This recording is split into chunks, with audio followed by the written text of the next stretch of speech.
എന്നിവ വരുന്നു. ചോറ് കൊടുക്കാൻ ആരുമില്ല, അതുപോലെ കുടിപ്പിച്ചെടുക്കാൻ ആരുമില്ല. വാപ്പിയും മരിച്ചു, ഉമ്മയും മരിച്ചു. മുത്ത് നബി സല്ലല്ലാഹു അലൈഹി വസല്ലം നമ്മുടെ നബിക്ക്.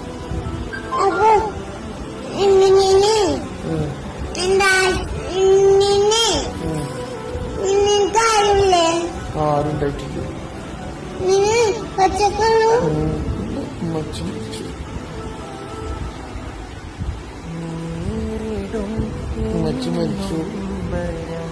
ചെറുപ്പത്തിൽ ആദ്യം മരിച്ചു. മുത്തുനബി കരയാൻ കേട്ടോ.